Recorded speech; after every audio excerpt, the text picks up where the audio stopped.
The biggest and the brightest moon of the year is coming, and you should not miss this opportunity. Skygazers will be treated to a rare astronomical event when a super blue moon rises with Saturn on August 30th and 31st. A super blue moon is a celestial event that combines two interesting lunar phenomena, the supermoon and the blue moon.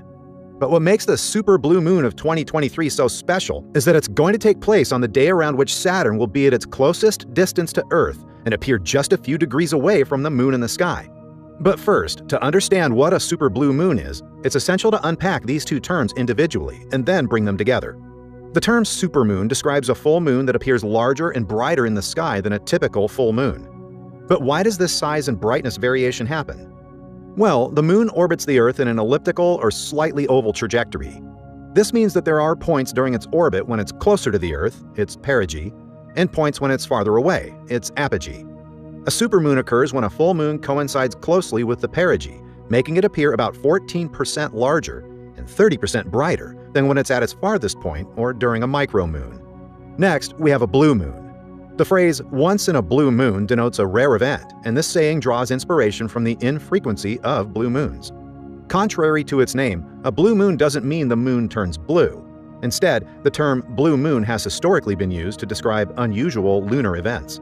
The most common definition of a blue moon is the second full moon in a calendar month with two full moons. Typically, each month has only one full moon, but given the moon's cycle is about 29.5 days, there's a small window for a second one to squeeze into a single calendar month. This happens approximately once every 2.7 years. There's also a lesser-known, older definition of a blue moon. It's the third full moon in a season that has 4 full moons. Traditionally, each season, between a solstice and equinox, has 3 full moons, one for each month. But on rare occasions, a season will contain 4 full moons, and the third of those is dubbed a blue moon. So combining the above phenomena, a super blue moon happens when the second full moon of a month, or the third in a 4 full moon season, coincides with a moon's closest approach to Earth, perigee. The result is a moon that's not only larger and brighter than usual, but also has the added distinction of being a blue moon. This occurrence is even rarer than either a supermoon or a blue moon on their own. To the naked eye, a super blue moon will primarily be notable for its size and brightness. Remember, it won't actually look blue.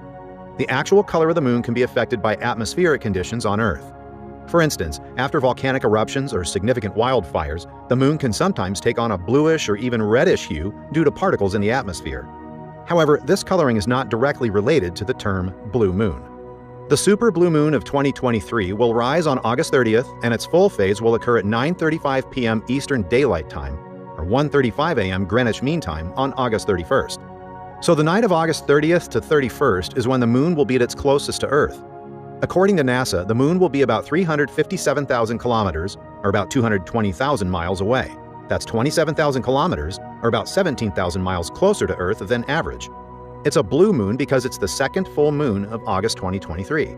When you gaze at the moon on the night of August 30th, you'll notice a bright speck of light close to it. It's not a star, but the ringed planet Saturn. August 30th also marks the day of conjunction of the moon and Saturn in Aquarius. The two celestial bodies will be just a few degrees apart as seen in the sky. What's even more remarkable is that Saturn will be around its opposition around the super blue moon. The term opposition in astronomy is used to describe the position of a celestial body when it is directly opposite the sun in the sky as viewed from Earth. In other words, the Earth is located directly between that celestial body and the sun.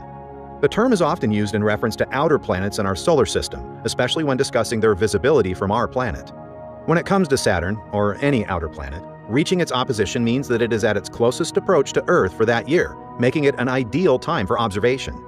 At opposition, Saturn rises in the east as the sun sets in the west, and it sets in the west as the sun rises in the east. This means that the planet is visible in the sky for the entire night. Because Saturn is opposite the sun from our perspective and relatively close to Earth at this time, it reflects sunlight directly back, making it brighter than at other times of the year. The rings of Saturn, if tilted favorably, can add to this brilliance. For amateur astronomers and enthusiasts, the opposition of Saturn represents the best time to view the planet through a telescope. Not only is Saturn brighter, but its close proximity means that it appears larger in the eyepiece, allowing for clearer details of its rings and possibly some of its moons. It provides an excellent opportunity for clear, detailed observations, as well as beautiful photographic moments for astrophotographers. You may download one of the space apps given in the description to quickly locate the planets in the sky according to your place. Don't confuse Jupiter with Saturn, as they both are well up in the sky after midnight. Jupiter rises a few hours after Saturn, and in the absence of Venus, it's the brightest speck of light in the night sky.